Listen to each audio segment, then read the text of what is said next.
Hello viewers, thank you for clicking this video. I am Saddam and you are watching Saddam ki classes. So today we are going to discuss a very important, a very useful topic, and the topic is Prime Minister of India. So in this video we are going to discuss prime minister PM कौन होता है और उसका कैसे चयन होता है and और कौन सी क्राइटेरिया होती है, कौन सा आर्टिकल जो पीएम से रिलेटेड है, ये सब हम इस वीडियो में डिस्कस करने वाले हैं. So watch this video till and after this video your all doubt clear regarding Prime Minister of India. So let's start before wasting our time. So here is constitutional framework and nature of the office. The Constitution of India established parliamentary form of government pattern after the British Westminster model. Consequently an executive power is. इसमें यह कहा गया कि क्योंकि हमारा जो संविधान है, हम लगभग संविधान का 50 to 60% ब्रिटिश कॉन्स्टिट्यूशन से लिया गया है, या 1935 इस रूलिंग एक्ट 1935 से लिया गया. तो इसमें जो बातें कही गई हैं कि एक प्राइम मिनिस्टर होगा जो गवर्नमेंट का हेड होगा, एंड ये क्या है, D jure executive nominal. The president of India is the head of the state. और इसमें ये कहा गया कि जो प्रेसिडेंट ऑफ इंडिया है वो स्टेट का हेड होगा, और जो प्राइम मिनिस्टर है वो एक nominal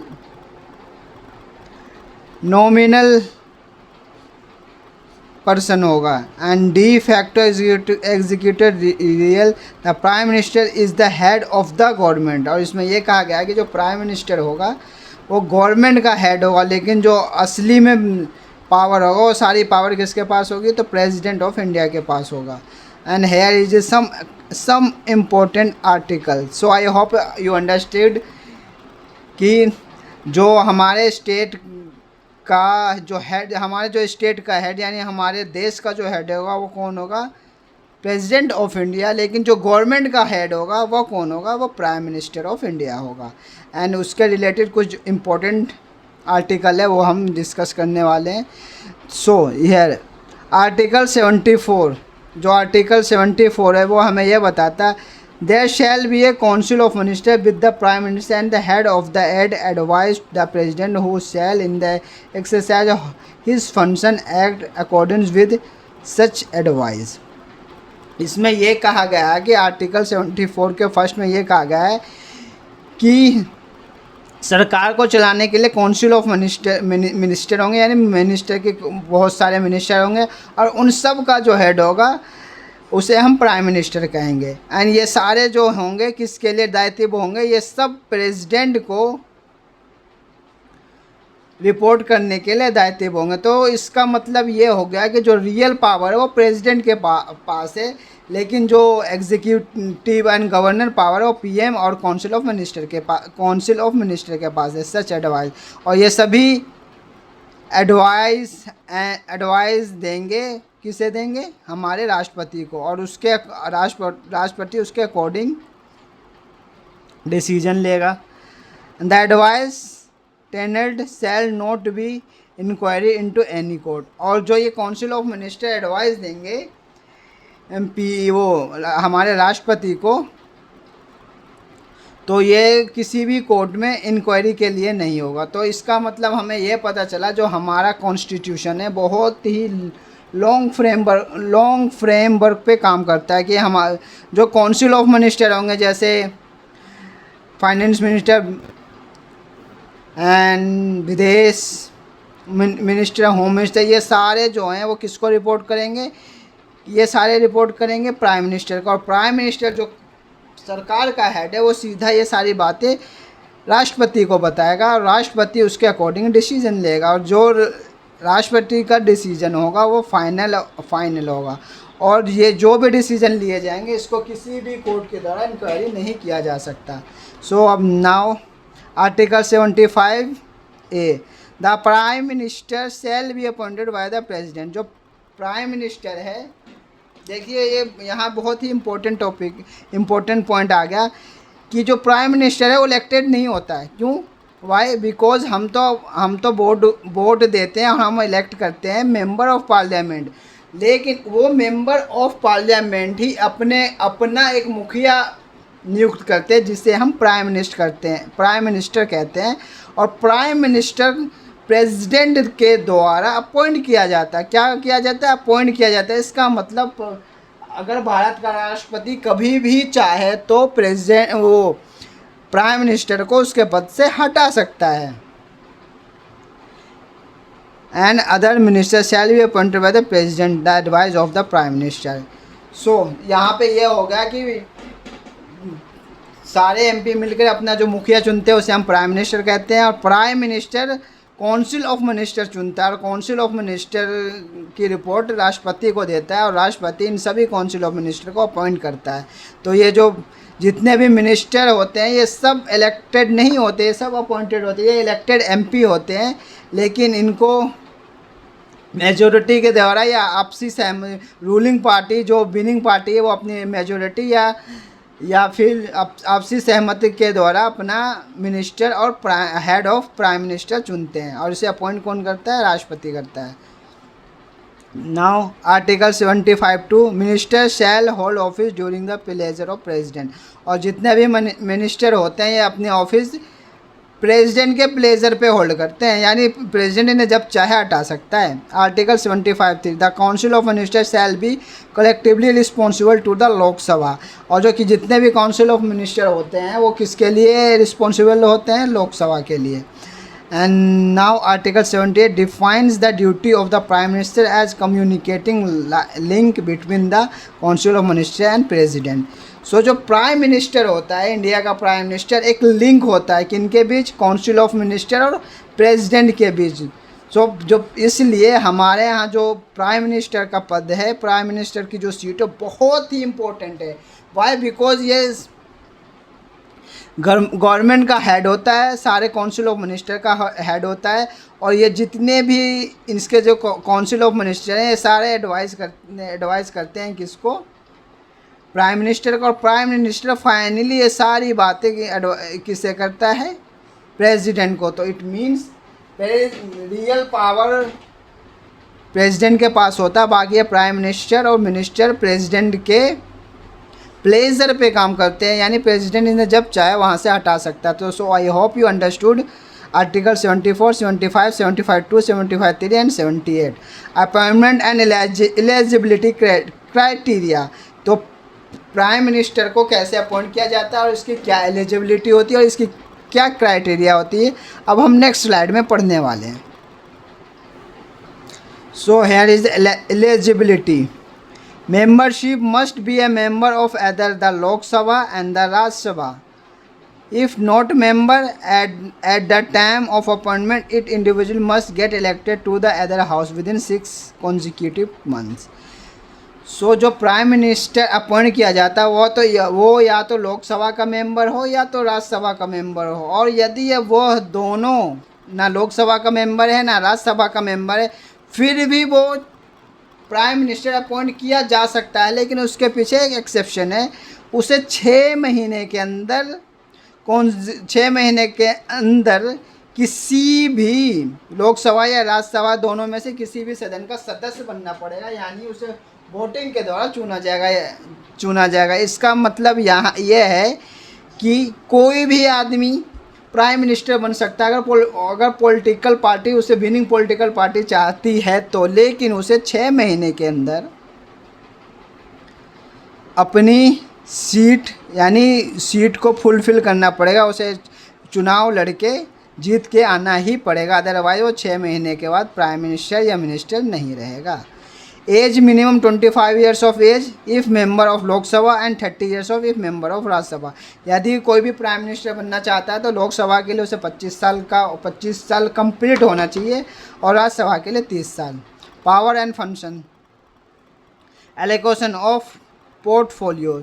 the PM allocate and shuffles various portfolios among the minister. जो पीएम है वो सारे मिनिस्टरों का हेड होता है, बहुत सारे वेरियस पोर्टफोलियो होते हैं। Dismissal of minister can ask a minister to resign और advise the president to dismiss the in case of defamation opinion. और जो प्राइम मिनिस्टर होता है किसी भी मिनिस्टर के को रिज़ाइन के लिए एडवाइस दे सकता है प्रेसिडेंट को। क्यों? क्योंकि जो प्रेसिडेंट ही मिनिस्टरों को अपॉइंट करते हैं और प्रेसिडेंट ही प्राइम मिनिस्टर की सलाह पे किसी भी मिनिस्टर को हटा सकते हैं।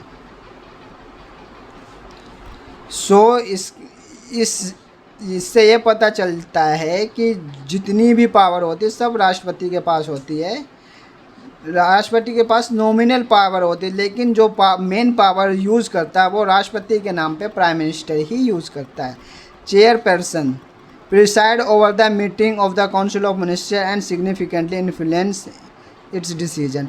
और जो काउंसिल ऑफ मिनिस्टर की जितनी भी मीटिंग होती है उसे वो चेयर करता है। कौन? प्राइम मिनिस्टर चेयर करता है, और जो मेन डिसीजन प्राइम मिनिस्टर के द्वारा ही लिया जाता है। Advice of minister, council of minister, collapse of ministry, the resignation और death of the prime minister automatically dissolve the council of minister. A vacancy caused by the other minister exit mainly create a localize portfolio vacancy. और यदि किसी भी कारणवश प्रधानमंत्री की मृत्यु हो जाती है या वो रिज़ाइन कर देता है तो उसके जितने भी काउंसिल ऑफ मिनिस्टर है अपने आप ही उनका जो रेजिग्नेशन है अपने आप ही माना जाएगा। क्योंकि जब किसी भी घर का मुखिया ही रिज़ाइन कर रहा तो उसके बाकी लोगों की तो कोई अस्तित्व नहीं रह जाते। इसलिए जो प्राइम मिनिस्टर अगर रिज़ाइन कर देता है या आकस्मिक उसकी मृत्यु हो जाती है तो उसके जितने भी council of minister automatic resign हो जाता है और डिज़ोल्व हो जाता है। In relation to the president article 78 हमें ये कहता है act as the principal channel communication between the president and the cabinet. और जो आर्टिकल 78 हमें ये कहता है कि जो प्राइम मिनिस्टर का जो पोस्ट है वो इस तरह से कार्य करता है कि प्रेसिडेंट और कैबिनेट के बीच एक कम्युनिकेशन बात करने का चैनल है। To submit for the consideration of council minister any matter on which decision has been taken by the minister but which has not been considered by the council.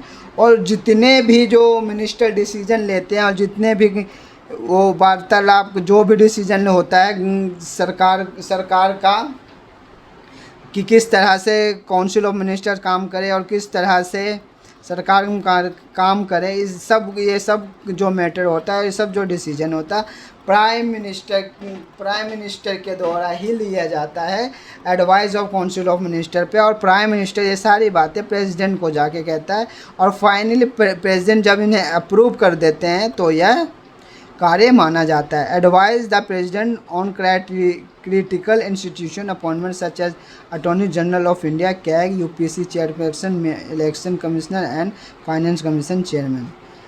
जो हमारे राष्ट्रपति होते हैं वो एडवाइस ले सकते हैं किस से? Attorney general of India, CAG, UPSC chairperson, member of election commission and finance commission से राष्ट्रपति किसी भी मुद्दे पे एडवाइस ले सकते हैं। In relation to Parliament, the PM is the leader of the lower house if member of Lok Sabha and the advise the President regarding the summoning and proroguing the session of the Parliament। और जो हमारे prime minister जी होते हैं वो लोकसभा यानी lower house के member होते हैं और वो राष्ट्रपति को एडवाइस करते हैं कि वो पार्लियामेंट का सेशन स्टार्ट करें या पार्लियामेंट में जो पहली बार जब डिज़ोल्व के बाद और वोट होने के बाद पहली बार जब मेंबर ऑफ लोकसभा आते हैं तो उससे चेयरपर्सन कौन करता है, उसका स्वागत कौन करता है? हमारे राष्ट्रपति करते हैं। और किसकी सलाह पे करते हैं? तो प्राइम मिनिस्टर की सलाह पे करते हैं। So I hope you understood each and everything about prime minister. Can recommend the dissolution of the Lok Sabha to the president at any time. और प्रेसिडेंट को प्राइम मिनिस्टर ये सलाह देता है कि वो किसी टाइम भी लोकसभा को डिसॉल्व कर सकता है। Ex office chairperson of strategic body, the prime minister exercise perform institutional influence by the serving as the ex office chairman of several high level statutory and non statutory body. जो हमारा prime minister होते हैं वो बहुत सारे statutory and non statutory body के chairman होते हैं या चेयरपर्सन होते हैं। यानी इसका मतलब ये है कि अगर कोई भी प्राइम मिनिस्टर बन गया हमारे देश का, तो उसे बहुत सारी जो स्टैट्यूटरी और नॉन स्टैट्यूटरी बॉडी उनका चेयरमैन ऑटोमेटिक ही बन जाता है। जैसे एज एग्जांपल नीति आयोग, जो नीति आयोग है, अगर उस कोई भी हमारे देश का प्रधानमंत्री बनता है तो उसका चेयरपर्सन बन जाता है। और यह नॉन कॉन्स्टिट्यूशनल स्टैट्यूटरी बॉडी है। नेशनल इंटीग्रेशन काउंसिल NIC के भी बन जाते हैं, इंटर स्टेट काउंसिल के भी बन जाते हैं, national water resource council executive body के भी बन जाते हैं, national development council NDC executive. So ये इम्पोर्टेंट ऑफिस है जिसके चेयरपर्सन प्रधानमंत्री ऑटोमेटिक ही बन जाते हैं। जिस दिन उन्होंने प्रधानमंत्री की शपथ ली या कुर्सी संभाला, इन सारे ऑर्गेनाइजेशन के वो ऑटोमेटिक चेयरपर्सन बन जाते हैं। इसके लिए उन्हें कुछ भी करने की ज़रूरत नहीं मिलती। इसका मतलब ये है कि अगर कोई भी देश का प्रधानमंत्री बनेगा तो ये सारी चीज़ें उसे ऑटोमेटिक गिफ्ट के रूप में मिलेगा। नीति आयोग का चेयरमैन, NIC का चेयरमैन, ISC का चेयरमैन एंड NDC का चेयरमैन, ये उन्हें गिफ्ट के तौर पे वो इनके चेयरपर्सन बन जाते हैं। Prime ministerial government versus cabinet government. Contemporary political analysts note a shift from the traditional cabinet government, where policy emerged via collective consensus, toward prime ministerial government characterized by the centralization of authority within the prime minister office (PMO). This trend escalated during single-party majority rule, leading in the presidentialization of parliamentary system. इसका मतलब ये कहा गया है कि अगर कोई भी पार्टी फुल मेजॉरिटी के साथ लोकसभा में आती है और अपनी सरकार बनाती है और जो ये सरकार बनाती है ये सब राष्ट्रपति की सलाह पे काम करेंगे। इसमें यही बात कहा गया कि क्योंकि जो हमारा संविधान है वो ड्यूल प्रोसेस को फॉलो करता है, इसलिए जो प्राइम मिनिस्टर हैं, प्राइम मिनिस्टर का जो एक प्राइम मिनिस्टर ऑफिस है वो बहुत ही इम्पोर्टेंट ऑफिस माना जाता है इंडियन कॉन्स्टिट्यूशन में। सो इसलिए जितने भी सरकार के कार्य होते हैं वो सब प्रेसिडेंट के नाम पे किए जाते हैं, लेकिन उनको रियल में यूज़ कौन करता है? Prime minister. इसलिए जो हमारे कॉन्स्टिट्यूशन में प्राइम मिनिस्टर एक बहुत ही इम्पोर्टेंट पर्सनैलिटी है। वो सारे काम प्राइम मिनिस्टर ही करता है। बस कैबिनेट मिनिस्टर के या मिनिस्टर ऑफ काउंसिल के एडवाइस पे सारे काम प्राइम मिनिस्टर करता है। और किसके नाम पे करता है? तो राष्ट्रपति के नाम पे। So I hope you understood why PM office is so important in India and why PM is the most important personality in Indian constitution and Indian government. Impact and coalition politics. The discretion reached by the prime minister get structurally utilized during coalition government scenario. Portfolio allocation, policy formulation, executive decision are heavily regional allies, shifting the dynamic or institutional autonomy without the So इस video में हमने सारी चीज़ें prime minister के बारे में पढ़ चुके हैं कि प्राइम मिनिस्टर कौन होता है, उसे कैसे चुना जाता है, उसे कौन अपॉइंट करता है और उसका जो कार्यकाल कितने साल का होता है और वो किस किस कार्य को कर सकता है। तो अब हम एक क्विक रिवीजन कर लेते हैं। So here is a quick revision. Article 74 के तहत हमें यह प्रोविज़न मिला है कि एक भारत का जो प्राइम मिनिस्टर होता है वो सरकार का हेड होता है और वो सरकार का हेड होता है और वो सारे कार्य प्रेसिडेंट के नाम पर करता है और वह 5 सालों के लिए अपॉइंट किया जाता है। इट मीन्स जब तक लोकसभा डिसॉल्व नहीं होता, जब तक वह अपने ऑफिस को संभालता है। लेकिन और सबसे इम्पोर्टेंट बात यह होगी कि हम डायरेक्ट प्रधानमंत्री को नहीं चुनते, हम मेंबर ऑफ पार्लियामेंट को चुनते हैं और बाद में ये सारे मेंबर ऑफ पार्लियामेंट मिलके अपने ग्रुप का एक नेता चुनते हैं जिसे हम प्रधानमंत्री कहते हैं। और प्रधानमंत्री को अपॉइंट कौन करता है? तो राष्ट्रपति करता है। तो इसका मतलब ये होगा कि सारे मेंबर ऑफ पार्लियामेंट मिलकर प्रेसिडेंट को यह सलाह देते हैं कि ये हमारे ग्रुप के मुखिया हैं, आप इन्हें प्राइम मिनिस्टर के रूप में अपॉइंट कर दीजिए। और प्राइम मिनिस्टर और cabinet minister and council of minister जितने भी हैं सब राष्ट्रपति के प्लेजर पे काम करते हैं। इसका मतलब ये हुआ कि राष्ट्रपति ने कभी भी इनके पोस्ट से हटा सकता है, इनकी मिनिस्ट्री छीन सकता है, बट ये मेंबर ऑफ पार्लियामेंट बने रहेंगे। तो आर्टिकल 74, 75, 75(2) एंड 75(3) और 78 ये 4 आर्टिकल बहुत ही इम्पोर्टेंट है हमारे देश के प्रधानमंत्री से related. So I hope you understood each and everything about the Prime Minister of India, and if you have any doubt and query, so you can comment me. I will try to resolve your all query and doubt. So listen this video 1 and 2 time and your all doubt and queries should be clear. If you have any query, so you can comment me. So thank you for watching this video, and if you like this video, share your all friends and relative. Thank you very much.